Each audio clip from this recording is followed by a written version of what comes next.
느헤미야가 성벽을 재건하고 에스라와 함께 이제 말씀으로 이제 이스라엘 백성의 그 무너진 영적인 삶을 세운 것까지 살펴봤습니다. 그 말씀 앞에서 하나님을 즐거워하고 그리고 저희 길을 지키고 구체적으로 그들이 할 수 있는 이방인과의 결혼을 끊고 그리고 안식일과 안식년을 지키고 그리고 소산과 소득의 11조를 통해서 하나님의 성전을 버려두지 않겠습니다라는 구체적인 순종을 서약한 것까지 우리가 살펴봤습니다. 그러나 성벽을 짓고 율법 앞에 서약하고 몇 가지 율법을 지키는 것으로는 이스라엘의 무너진 공동체를 세울 수는 없습니다. 성전을 버려두지 않겠다라는 것으로는 세워지지 않고 어떻게 하면 세워지는가 따라하겠습니다. 사이다. 율법을 지키는 것으로 삶이 구성되지는 않습니다. 그죠? 그럼 율법은 조각조각 부분적으로 난 것들을 이제 삶을 어떻게 보면은 세워두는 골격과 같은 것이지 24시간 전체를 이제 채워나갈 수는 없습니다. 24시간 살아야 되는 것이죠. 사는 것으로 이제 녹아지고 어떻게 보면 보이지 않는 곳으로 스며들어야 되는데 이제 이스라엘은 이 52일 동안 열심히 성벽을 짓고 각처에서 몰려든 사람들이 열심히 지었죠. 그러나 이스라엘이 예루살렘이 다시 정상적인 모습으로 살아가기 위해서는 손님이 아닌 주민으로 이제 살아가야 됩니다. 순례객이 아니라 1년에 3번씩 오는 순례객으로는 이스라엘의 예루살렘을 회복시킬 수는 없습니다. 순례객이 아니라 거류하는 주민으로 관광객이 아닌 이제 생활인으로만 이 예루살렘은 원래의 모습을 이제 회복시킬 수가 있습니다. 느헤미야가 뭐 몇백 년 동안 무너졌던 이 예루살렘 성을 짓고서 여러분 거기다가 아마 기념비를 세우고 유적지로 만들었으면 아마 더 훨씬 명성을 날릴 수 있었을 것입니다. 느헤미야가 52일 만에 이제 우리도 뭐 다 유적지가 된 성벽들 다 있지 않습니까? 그것처럼 문화 유적지를 세워서 지금은 사람은 살지 않고 기념관으로 박물관 같이 만들 수도 있는데 그렇지 않고 그것을 사람 사는 곳으로 만들어 나갑니다. 그러기 위해서는 거의 황무하고 이제 광야 같은 곳에 성벽을 다시 쌓은 것이기 때문에 역시 성벽만 있지 광야와 같은 황무지이죠. 거기에 사람이 살기 위해서는 사람들이 먼저 이주해야 됩니다. 이사를 와야 되죠. 집도 변변치 않고 모든 것이 다 빈 땅인데 거기서 기존에 살고 있던 집을 떠나서 사람들이 여기 와서 이주를 하고 이사를 해서 살아간다는 것은 대단히 어려운 일이고 쉽지 않은 일 중에 하나입니다. 이런 보통은 우리가 특별한 일이 아니면 이사를 가기 위해서는 더 좋은 환경과 그런 이제 조건들을 찾기가 나서는 것이 일반적인 모습이지 일부러 더 나쁘고 열악한 환경을 찾아가지는 않을 겁니다. 특별한 이유가 아닌 한. 그런데 지금은 기존에 정착해서 살아가고 있는 사람들이 예루살렘에 와서 맨 땅에 헤딩하는 것과 같은 그런 일을 해야만 하는 그런 이제 상황에 도착을 했습니다. 52일 동안 억지로 공사는 했을지 모르지만 사는 것은 이건 좀 다른 문제죠. 와서 사는 것은 어렵고 힘든 그런 시점이 있습니다. 그때 모든 사람들이 서약을 마치고 마음속에 하나님을 다시 기억하는 것을 이제 회복시킨 다음에 느헤미야가 11장 1절에 이렇게 얘기합니다. 백성의 지도자들은 예루살렘에 거주하였고 그 남은 백성은 제비 뽑아 10분의 1은 거룩한 성 예루살렘에서 거주하게 하고 그 10분의 9는 다른 성읍에 거주하게 하였다. 하나님이 기억하시고 회복하시는 삶은 어떤 삶인가? 한번 따라하겠습니다. 순복하는 삶. 여러분 누가 여기에 먼저 살겠다고 하겠습니까? 대부분은 꺼려하는 일이고 이거는 뭐 2달 동안 내가 생계를 뒤로 하고 이제 예루살렘 성벽을 졌지만 여기서 와서 정착을 한다라는 것은 그건 뭐 쉽지 않은 것 중에 하나입니다. 그래서 어떻게 했는가? 10분의 1 앞에서 소산과 뭐 여러 가지 소득과 열매들의 10분의 1을 하나님 앞에 드려서 성전을 세우겠다라고 서약을 했는데, 너희들이 이 흩어져 있는 사람의 10분의 1이 여기서 정착을 해야 된다. 그렇게 얘기를 하면서 이스라엘의 결정하는 방법 중에 이제 하나가 제비를 뽑는 것이죠. 여러분, 제비는 뭘까요? 이제 사전적으로는 이렇습니다. 여러 가운데 하나를 뽑아서 이제 선택할 수 있게 만든 그 이제 종이나 뭐 그런 것들이죠.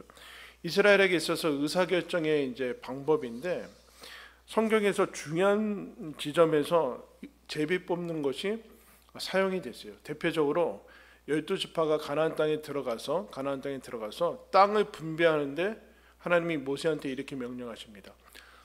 각 지파의 수를 계산을 하되, 그러나 땅을 뽑을 때는 제비를 뽑아서 나눠라.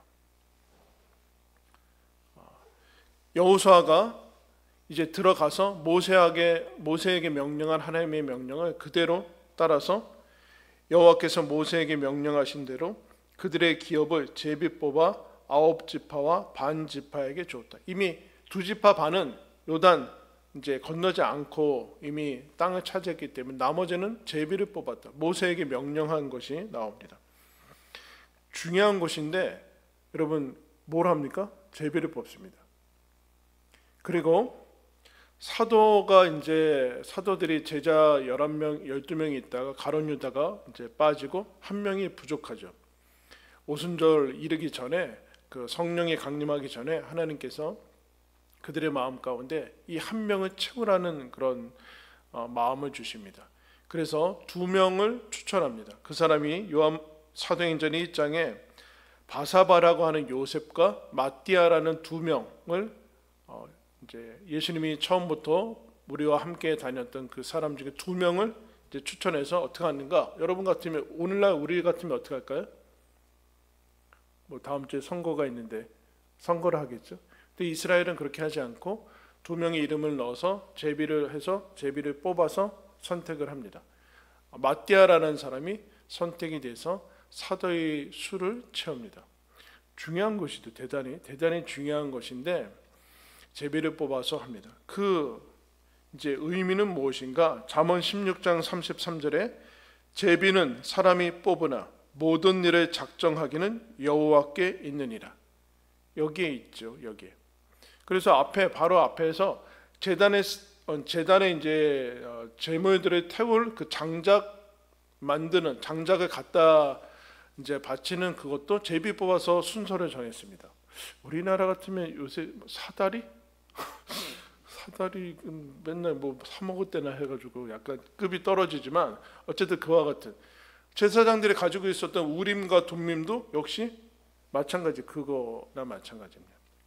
이거는 하나의 뭐 운이나 무슨 미신이나 그런 것이 아니라, 여기에는 어떤 것이 담겨 있냐라면은 어떤 것이 결정이 되건 그것이 내가 원하는 것일 수도 있고 그렇지 않을 수도 있겠죠. 그죠? 내 의사에 맞을 수도 있고 내 의사에 반할 수도 있을 것입니다. 그러나 그것이 어떤 결정이 나든 나는 순복하겠다라는 것이 담겨져 있습니다. 이 결정에 순복한다라는 합의가 있을 때만이 이 제비를 뽑는 것이 의미가 있죠. 사실은 이스라엘은 공동체이기 때문에 모두 다 여기에 순복을 합니다. 물론 내면적으로는 내가 싫어하고, 내가 여기서는 저 10분의 1이 들어가면 안 될 것 같은데 라는 마음이 있을지라도, 거기에 만약에 종족과 가문이 뽑히면 군말 없이 가겠습니다 라는 이 합의가 그 안에 담겨져 있습니다. 즉 여러분, 10분의 1이 뽑히든 안 뽑히건 간에 모든 결정에 이미 모든 사람들이 참여한 상태고 순복하겠다라는 것이 담겨져 있고 번복은 하지 않겠다라는 것이 그 안에 담겨져 있는 것을 보게 됩니다. 결정된 것이 하나님의 뜻이라는 그런 마음이죠. 여기에 이 순복하는 것, 하나님의 뜻에 순복하는 삶을 하나님이 여러분 기뻐하시고 기억하시는 것을 여러분들 기억하시기를 바랍니다. 10분의 1을 뽑아서, 제비를 뽑아서 거기에 거주하는 것을 정했는데, 놀라운 것은 그럼 여기에 멈출 것인가? 여기에 멈출 것인가? 여러분, 우리는 동기라는 것을 얘기하죠. 동기에서 이제 우리가 늘 이제 중요시 여기는 것은 억지로 하는 것은 나쁘다라는 이런 선입견이 있어요. 여러분, 억지로 하는 것은 나쁩니까? 공부, 운동 다 억지로 합니다. 오죽하면 돈 내 가지고 가서 나 좀 운동 시켜 달라고 합니까? 돈 내고 가서 나 안 되니까 뭐 자기 주도 가서도 돈 내서 나를 좀 자기 주도도 아닌데 좋은 것은 아는데 자기가 잘 되지 않아요. 억지로 마지못해 하는 것은 우리에게 그러나 거부 반응이 있어요. 거부 반응. 그리고 이것은 누군가 타인, 내가 아니라 타인으로부터 오는 그런 어떤 이제 요구나 압력이기 때문에 우리에게 좀 어렵죠. 내가 스스로 그리고 내가 원해서 하는 것들을 좋은 것이라고 생각하는데 그럴 때도 있고 그렇지 않을 때도 있습니다. 우리는 타락한 본성을 가지고 있기 때문에 대부분은 이와 같은 일에 거부하는 것을 봅니다. 그래서 제비뽑기는 어떻게 보면은 억지로 하는 거나 마찬가지예요. 여기는 내 의사와 상관없이 외부로부터 정해지는 그 결정에 내가 따르는 것이기 때문에 이 순복이라는 것은 이제 거부 반응이 일어날 수 있습니다. 그러나 여러분, 해야 하는 일이라면 억지로 해야 되는 습관을 들여야 됩니다. 해야 하는 일이라면 억지로 하는 것이 성숙한 모습이에요. 이것이 이제 잘 안 되는 것이 우리들의 문제죠. 억지로 하느냐, 억지로 하지 않느냐의 문제가 아니에요. 해야 할 일을 하느냐의 문제예요. 근데 우리는 억지로 하면은 이건 가짜라고 생각해요. 내가 위선을 부린다. 아니요. 위선을 부리는 것이 아니라 게으름을 넘어가는 것이죠. 그러니까 억지로 와야 돼요, 여러분. 억지로.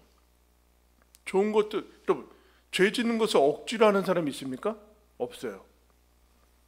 죄가 우리 깊이 뿌리 박힌 본성이나 마찬가지이기 때문에 억지로 하는 사람은 없어요. 억지로 뭔가를 거슬러 간다라는 것은 늘 힘겨움이 있기 때문에 우리가 거기에 속으면 안 된다라는, 미성숙할수록 억지로 해야 되죠. 우리 아이들한테 여러분, 부모님들이 힘든 게 뭐예요? 공부를 하라고 해야 되고 뭔가를 하라고 해야, 좋은 일들을 하라고 해야 되는데 애들은 뭔가 이렇게 하지 않죠. 그래서 마치 공부하려고 하고 있다가 공부했냐 그러면은 엄마가 공부하라고 해서 안 할래, 이렇게 되는 거죠. 원래 안 하려고 그랬죠. 원래 안 하려고 그랬는데 안 할 핑계를 찾다가 공부하려고 그랬는데 누군가 공부하라고 그러면 공부가 하기 싫어져요. 그러면 한번 해보세요. 너 공부하지 마. 그러면 공부가 하고 싶어지나요? 반대로? 엄마가 공부하지 말랬다.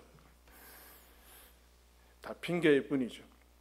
이 제비뽑기가 억지로나 마찬가지입니다. 그러나 이 똑같은 일인데 동일한 일을 다르게 창조적으로 자유함 가운데 기쁨 가운데 할 수 있는 비결이 있습니다. 그건 무엇인가 한번 따라 했습니다. 자원해야 됩니다.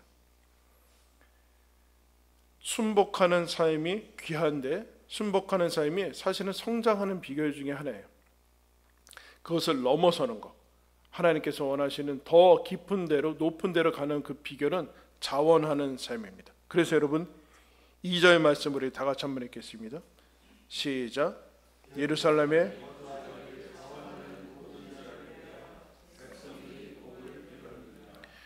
제비를 뽑은 10분의 1뿐만 아니라 그 중에 자원하는 사람이 있었어요. 모두 다 억지로 뽑혀가지고 가는 사람이 아니라 그 중에는 스스로 자원하는 사람이 있었다. 자원이 뭘까요?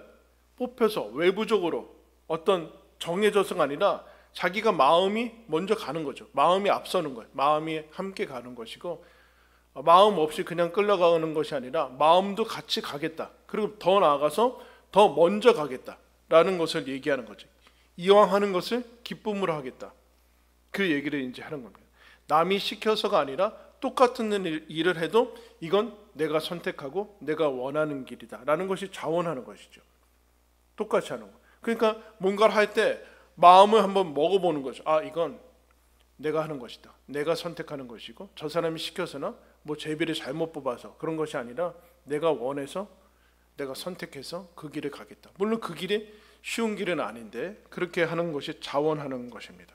거기에 자유함과 기쁨이 있습니다.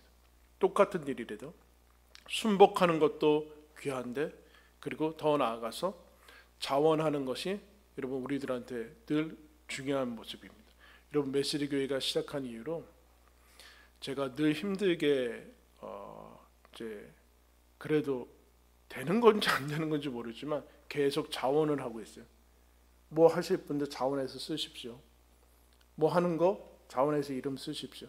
참가하는 거 자원하죠. 뭐 강조할 때도 있지만 잘 안 차고 있어요. 제비를 뽑아야 되나? 돌려? 한 바퀴씩? 그럼 여러분 그 다음에 어떻게 될까요? 거기에 만약에 조 편성해서 설거지 시켰어요. 그 처음에는 한 바퀴는 잘 돌아요. 그 다음에는 거기서 또 빠지는 사람이 생겨요. 그럼 뭐야, 저 사람 왜 빠져? 나 힘든데? 하는 사람만 또 하고, 자원도 사실은 눈치 보다가 또 없네, 나라도 해야지 뭐 그래서 쓰는데, 어쨌든 이 마음이 귀한 마음이다. 억지로 하고 하든 자원해서 하든 귀하다. 그래서 베드로 사도가 교회를 담당하는 장로들한테 이렇게 얘기합니다. 너희 중에 있는 하나님의 양무리를 치되 억지로 하지 말고 하나님의 뜻에 따라 자원함으로 하라. 여러분, 하나님의 양을 치는데 왜 억지로 합니까? 왜 억지로 해요? 왜 억지로 할까요? 공부, 운동, 신앙생활 하는 거, 우리에게 주어진 여러 가지 의무들은 다 우리를 힘겹게 하기 때문에 그래요. 이게 쉬운 일이고 뭐 취미고 뭐 노는 거라면 그렇지 않겠죠. 그러나 그렇지 않다라는 거. 이때 억지로 하는 것을 넘어가라. 그리고 자원해서 하라. 하나님의 뜻과 하나님의 뜻이 늘 부담으로 플러스 시키지 말고, 부담과 연결시키지 말고, 하나님의 뜻 나올 때 기쁨으로 해라. 너 마음도 같이 가라. 먼저 나가라. 먼저. 그 얘기를 해줍니다. 사도 바울도 이런 얘기합니다. 내가 복음을 전할지라도 자랑할 것이 없으면 내가 부득불할 일입니다. 어쩔 수 없이 내가 하는 일이다. 나는 부름을 받았다. 그러나 내가 내 자원이죠. 자의로 이것을 행하면 상을 얻으려니와, 그렇게 얘기하고 있어요. 그러나 자의로 아니한다 할지라도 나는 사명을 받았느라. 전하지 않으면 화가 있을 것이다. 하나님한테 혼난다. 그런데 이것을, 사명 받은 것을 나는 어쩔 수 없이 부득불 해야 되는 일인데, 하나님께서 이 일을 통해서 상 받는 비결은 무엇인가? 자원하면은 나한테 기쁨이요 상이래. 자원하는 삶이 하나님이 기뻐하시고 기억하신다라고 얘기하고 있어요. 그런데 여러분 2절 후반부에 자원하는 모든 사람들을 보고 그 주변에 있던 사람들이 어떻게 했습니까? 백성들이 복을 빌었다라고 얘기하고 있어요. 복을 빈 것이 뭐죠? 축복해 주는 거죠. 왜 축복해 줬을까요? 이 일은 어렵고 사람들이 꺼려하는 일이죠. 거기 누가 이사 가겠어요? 그럼 만약에 올해 안에 이 교회 주변으로 싹 다 이사 오라고, 이 교회 걸어서 있는 대로 싹 다 이사 오라고 하면은 어떻게 할 거예요? 교회로 옮기려나? 그거랑 뭐가 달라? 갑자기 이사하라는데, 애들 교육도 해야 되고 내 이터도 거기 있는데 여기 와서 뭐 맨 땅에 뭐 어떻게 하는 거예요? 신도시도 아니고 뭘 어떻게 하라는 거예요? 근데 이 사람들한테 그 일이니까 복을 빌어주는 거죠. 복을 빌어주고 축복하고 응원하고 박수를 보내는 건데 무슨 뜻일까요? 그들의 힘겨운 선택과 결정을 알아준다는 뜻입니다. 그들의 헌신을 알아준다는 뜻이에요. 비록 나는 자원하지 못하고 제비 뽑아서 안 뽑혔지만, 비록 나는 자원할 그런 어떤 뭐 헌신이나 그런 마음, 거기까지는 못 갔을지라도 어떻게 하는가, 이 귀한 모습을 보세요. 나는 그렇게 하지 못할지라도 그렇게 하는 사람들을 보고서 이제 그들의 헌신과 수고를 알아줬다는 얘기예요. 말이라도 박수라도 수고합니다, 이렇게 했다는 거예요. 근데 여러분, 우리가 이게 쉬운 것 같은데 그렇지 않은 이유는, 이렇게 자원하고 헌신하는 사람들을 보고 우리는 하지 않은 사람들은 어떤 오류로 빠지는가? 폄하하는 대로 빠져요. 폄하하거나 빈정되는 곳으로 빠져요. 폄하하고 비하하고 그들의 헌신을 어려운 선택을 비하하고 빈정거리는 것으로 빠질 수 있더라. 그러나 복을 빌어줬어요. 이 지점이 여러분 왜 복을 빌어줬는가? 이 지점이 복의 지점이라는 거예요. 즉 그들이 아무도 잘 안 가려고 하는 그 꺼려하는 이들의 자원하고 순복할 때 여기가 복의 지점이라는 것을 기억해야 돼요.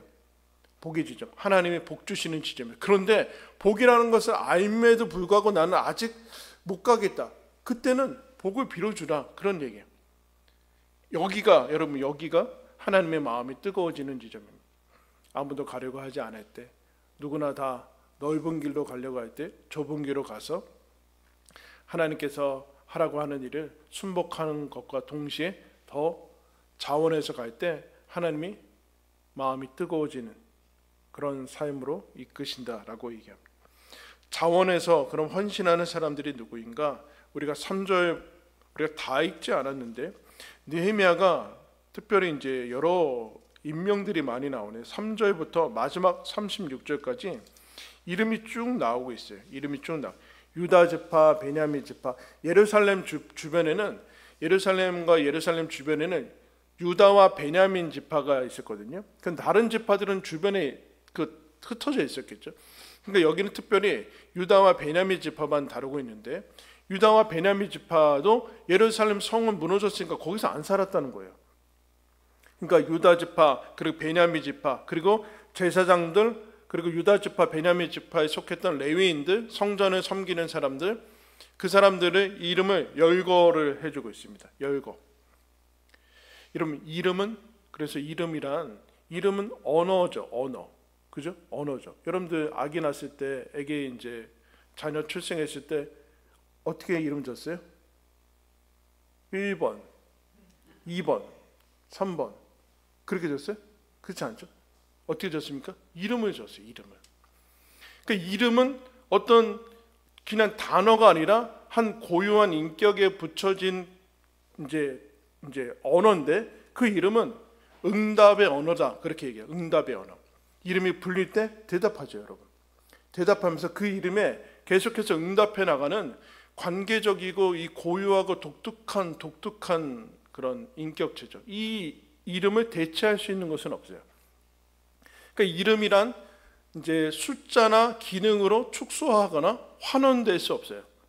숫자로 축소하다든가. 그래서 여기 있는 사람들이 뭐 유다 지파가 몇백 명이었다 그렇게 얘기해요. 그거는 숫자로 얘기하는 것이 아니라 이름을 이렇게 얘기하면서 이 사람들을 기록을 해주는데 이게 뭐 특별하다고 뭐 기록을 하는가? 뭐 이 사람들이 뭐 순교를 했어요. 뭐 엄청난 일을 했어요. 그냥 뭐 예루살렘에 와서 살았는데 뭐 그걸 기록할 필요가 있습니까? 그런데 하나님이 이것을 기록을 합니다. 비어있는 예루살렘을 이 사람들이 살면서 채워나가요. 살면서 살아가야 돼요. 여러분. 살면서. 그러니까 살면서 살아가야 돼요. 그러니까 어떤 표현에서는 기다림이라고 돼. 기다리면서 기다려야 돼요. 기다리면서 기다려야 돼요. 살면서 살아가고 있어요. 즉 살면서 채워나가고 있어요. 매일매일 살면서 인생을 채워나가고 있다는. 율법을 지키거나 뭐 재물을 뭐 엄청난 것들을 헌신하고 그런 것이 아니라 이 사람들이 그냥 여기 와서 살라는 일에 살라는 명령에 순종을 하고 있습니다. 아무것도 아닌 것 같은데 매일매일을 살아가는 것이 우리에게는 특별하지 않고 평범하게 보이고 이게 뭐 하나님 앞에 특별히 기억될 만한 일인가라는 생각을 하게 되지만 그러나 가장 중요한 것은 예루살렘에 와서 사는 겁니다. 이것이 되지 않으면 이건 가장 중요한 것이 그 자리를 채워나가는 것이고 제일 중요한 부분 중에 하나다라고 얘기할 수 있습니다. 그래서 여러분 선교사나 뭐 선교사님들이 이방 타문화권에 가서 제일 먼저 하는 것은 가서 살아야 돼요. 언어를 배우고 정착하고 하는 것 사는 것이지 가서 가자마자 무슨 이벤트를 만들고 뭐 사역을 시작한다. 언어도 안 되는데 뭘 어떻게 하겠다는 겁니까? 가서 사는 것이 먼저다라. 그래서 우리는 이제 뭐 교회 생활이나 여러 가지 생활하다 보면 이런 얘기, 난 그냥 거기 참석만 했어. 맡은 게 없어. 난 그냥 뭐 자리만 채웠지. 이러면 얼마나 중요한 것을 놓치고 있습니까? 참석만 하고 맡은 게 없다. 뭘 맡아야 되는 거예요, 여러분? 교회 일은 대부분은 맡은 게 아니라 그냥 나는 예배자로 여기 다 이름 써놓은 것 같아. 어? 예배자로 그러니까 제일 중요한 것은 사실은 모든 삶에 있어서 사는 건데, 다른 말로 얘기하면 거기 참석하는 거예요. 자리를 채우는 거예요. 내 가정에 든든하게 내 자리를 채우는 거예요. 교회에 내 자리를 채우는 거예요. 그거는 머릿수를 채우는 것도 아니고, 나는 맡은 게 없어. 나는 예배 때, 여러분 오늘 수요예배 때 뭐 맡았어요? 뭘 안 맡았어요? 예배 드리는 걸 맡았잖아요. 뭘 안 맡으면은 멍하게 있다가 뭐 하나 순서 맡으면 번쩍하고, 그때만 번쩍하고 나머지는 또 멍하고 막. 나는 뭐 할 일이 없어. 그냥 자리만 채웠어. 그런 게 아니다. 나는 제일 중요한 건 사는 것이고 내 자리를 채우는 거예요. 그냥 출석하는 거예요. 근데 하나님이 그거를 기뻐하고 기억하십니다. 이들이 살면 예루살렘은 거룩한 성이 되고, 이들이 살지 않고 관광객으로 순례만 오고 왔다 갔다 하면 예루살렘은 그냥 황무지고 그냥 기념관일 뿐입니다. 여러분, 기념관이나 박물관은 다 도시 한가운데 져야 돼요. 무슨 시골에 터지 넓은 데다 지면 기념관이 있고 아무런 소용없어요. 그 선진국, 아주 서양 이런 데는 워낙 남의 것도 많이 뺏어가지고 다 뭐 그랬지만, 그 사람들 그 박물관 다 도시에 있거든요. 우리나라는 막 땅 넓은 시골에다 갖다 박물관 줘가지고 가지도 않고 거기 가면 휴가나 준다고 하고 그거 왜 그러는 거야? 여기에다 그렇게 돼. 살아야 된다. 이들이 없으면 거룩한 성이건 뭐건 다 무의미하다. 하나님은 이들을 기억한다. 그래서 여기 이름을 집어 넣어버렸어요. 우리한테는 별로 의미가 없는 것 같은데 하나님은 의미가 있어서 여기다 굳이 발음하기도 어려운 것들을 다 집어넣었어요. 잊혀진 이름들은 없다. 하나님에게는 잊혀진 이름이 없다. 뭐 했냐? 예루살렘에 가서 살았다. 아무것도 아닌 게 아니다. 그래서 여러분, 저와 여러분의 인생을 살면서 가장 중요한 것은 메시지 교인으로 같이 살아가는 거예요. 오늘도 예배 나가셨네? 그거 없이는 인생은 힘을 얻을 수가 없어요, 여러분. 이게 종교라는 것이 모든 부분에, 이제 율법도 마찬가지인데, 구약성경도 이 사람들이 타락해 나가면은 몇 가지 행위로 축소시켜요. 아까 얘기했죠. 안식일을 지켰다. 무슨 소산의 11조를 드렸다. 그런 것으로 축소시켜서, 그럼 축소시키면 어떻게 되는가? 삶은 없어지고, 삶은 하나의 이벤트화되고 프로그램화되고 몇 가지 행위로 전락하게 되고, 삶은 다 빠져나가게 되고. 그러면 어떻게 되는가? 굵직굵직 해가지고 티가 나죠. 안식일을 지켰나 안 지켰나 티가 나는데 삶은 티가 안 나요. 매일매일 살아가는 것은 티가 안 난다고요. 그럼 뭐요? 중요하지 않게 보이죠. 근데 제일 중요한 게 예루살렘에 와서 살아야 되는 게 제일 중요한 거예요. 근데 그것은 티가 나지 않고 별 볼 일 없어 보여요. 매일매일 살아야 되기 때문에 그렇습니다. B급 인생을 찾아오신 하나님이라는 책에서 이 저자가 한 2000년도에 쓴 책이니까, 그 당시 브라질이라는 이제 나라가 1억 5천만의 인구가 있었는데, 제가 그래서 찾아봤는데 인구 세계 7위더라고요. 브라질이 지금 2억 1천만 명이 넘었어요. 그런데 그 당시에도 3분의 1이 14세 미만인데, 1억 5천, 이제 3분의 1이 14세 미만인데, 그 중에 2,500만, 지금은 한 3천만 명이 넘는 사람이 극심한 가난에 있고, 그 중에도 800만 명은 버려진 상태에서 거리에 지낸다고 합니다. 지금도 그렇게 나아진 것으로 보이진 않아요. 그런데 그 800만 명의 30%는 이제 성인 20세가 되기 이전에 거리에서 이제 살다가 죽습니다.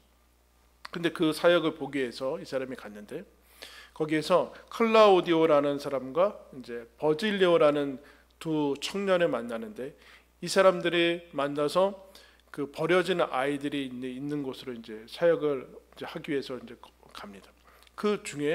가는 중에 4차선 고가도로를 이제 만나게 되는데, 고가도로 중앙 분리대에서 자고 있는 한 소년을 보게 돼요. 완전히 마르고, 근데 거기서 날이 엄청 덥고 이 수많은 매연과 이제 자동차 소음 속에서 그냥 걸어 떨어져서 자고 있는 이제 아이를 보면서 이상히 여기니까 같이 가는 그 청년이 마약에 취해서 저렇게 잠이 든 겁니다. 저 때는 깨우면 안 된다라고 하면서 지나가서 그럼 자기는 이제 그냥 지나갔는데 뒤로 돌아보니까 이 두 청년은 그 아이한테 가서 이렇게 얘기해 이름을 불렀어요. 앤드류. 그러면서 자기가 쳐다보니까 너무나 놀라울 정도의 사랑과 긍휼을 가지고 이름을 부르는데 일어나지는 못하죠. 나중에 이제 숙소에 와서 물어봤죠. 그러니까 그 청년들이 그 앤드류라는 소년도 14세인데 자기들이 지금 하고 있는 재활, 스스로 살아갈 수 있는 버려진 아이들이 스스로 살아갈 수 있는 그 센터에서 여러 가지 기술을 배우고 뭐 그러다가 유혹을 못 이겨서 이 마약에 이제 중독된 상태로 살아가고 있는 사람이다. 그런 얘기를 이제 하는 것을 봅니다. 그러면서 이 사람이 이제 마음이 아파서 이런 얘기를 해요. 800만 명이 넘는 가출 아이들, 800만 명이 넘어서 거리에서 살다가 20세 미만의 사람들이 몇백만 명이 죽는 그거에서 이 한 명의 이 전체 나라도 해결하지 못하는 문제 속에서 이 한 명한테 뭐 얘기하는 것이 무슨 의미가 있을까라는 생각을 가지지만 그것은 마치 본인이 보기에는 해변가 많은 모래 속에서 씨앗 하나가 있는 거나 마찬가지였다. 그거 뭐 해봐서 무슨 의미가 있겠냐 그런 생각이 드는데 그러나 이렇게 썼습니다. 그러나 클라우디오, 버질리오는 나와는 다르게 보았다. 그들의 사역으로 인해 799만 9,099만 남게 되었다. 800만에서 799만 9,999만 남게 되었다. 잊혀진 사람들을 기억하는 사람이 있음을 하나님께 감사하라. 모래더미 속에서도 하나의 씨앗을 구하기 위해 자신들의 삶을 드린 알려지지 않은 두 사람이 있음을 하나님께 감사하라. 이렇게 얘기해요. 잊혀진 이름을 기억하는 사람, 앤드류 이름을 부르면서 그리고 아무도 알아주지 않는 그 사역을 위해서 헌신하는 사람들을 기억하라. 그러면서 이제 그런 얘기를 했어요. 여러분, 예수님이 어디에서 관심을 이제 예수님이 어디에서 감동을 받으시고 뭉클해지는가? 오병이어 잘 아시죠? 오병이어는 빈들에서 일어납니다. 아무것도 없는 데서, 먹을 것을 구할 수 없는 데서, 거기에서 남자만 5,000명, 어림잡기로는 뭐 2만 명 정도 있었겠죠. 거기에 어린아이 한 명이 있습니다. 어린아이 한 명이 있고 어른도 아니고 어린아이가 있고 그리고 어린아이가 가지고 있는 한 끼의 식사, 오병이어의 그 식사가 있습니다. 그럼 뭘 얘기하는 것일까요? 이 오병이어 어린아이, 이 아무것도 없는 빈들, 그리고 2만 명의 사람들, 이 대조 속에서 예수님이 이런 얘기를 하는 거죠. 제자들이 그런 얘기합니다. 이 어린아이가 가지고 있는 이 오병이어가 뭐 어떻게 되겠습니까? 근데 예수님이 보는 관점은 다르죠? 그것으로 내가 모두 다 먹일 것이다. 그런 얘기를 하는 거 아니에요. 예수님은 그 오병이어가 이 어린아이가 하는 그 오병이어가 전체를 먹을 수 있을 만큼의 귀한 것으로 바라보신다라는 거예요. 근데 아무도 그래서 여러분 이 사람이 우상시 될 것 같아서 어린아이는 이름이 등장하지 않습니다. 요한복음에만 어린아이라는 것으로만 등장을 해요. 이런 얘기죠. 하나님이 우리의 삶을 기억을 하신다. 너가 하루하루 매일매일 살아나가는 눈에 띄지 않고 평범한 그 하루하루의 삶을 기억하신다. 거기서 하나님의 뜻을 따르려고 하고 때로는 하나님이 뜻이 나와 맞지 않을 때도 순복하고 어쩔 때는 기뻐해서 자원하는 그 삶을 하나님이 기억하시고 기뻐하신다. 그것을 기억하시고 내 이름을 기억하신다. 마태복음 10장 42절에 너희들이 주의 이름으로 냉수 한 그릇 주면 나는 그것도 잊지 않을 것이다. 상으로 예비할 것이다. 그렇게 얘기합니다. 여러분, 느헤미야가 강대국, 세계 최고의 강대국의 고위직에서 여러분 황폐화된 고국에 그냥 혈혈 단신으로 와서 자신의 삶을 드립니다. 그리고 이스라엘 백성들이 자기의 터전을 옮겨서 예루살렘 성으로 들어가서 살기 시작합니다. 아무것도 아닌 것 같은데 여러분 거기에서 하나님께서 기뻐하시고 하나님이 기억하셔서 오늘 몇천 년 지난 우리들도 그들의 이름을 부르는 것을 봅니다. 여러분이 살아가는 매일매일의 삶 속에서 매일매일 하나님을 사랑하고 매일매일 하나님과 동행하는 그 삶이 하나님이 기억하시는 삶이고 기뻐하시는 삶이다 라는 것을 기억하시고 여러분도 이것을 기억하시고 하나님이 기억하시는 삶을 살아가고 있다라는 것을 좀 기억하시기를 예수님의 이름으로 축원합니다. 기도하겠습니다.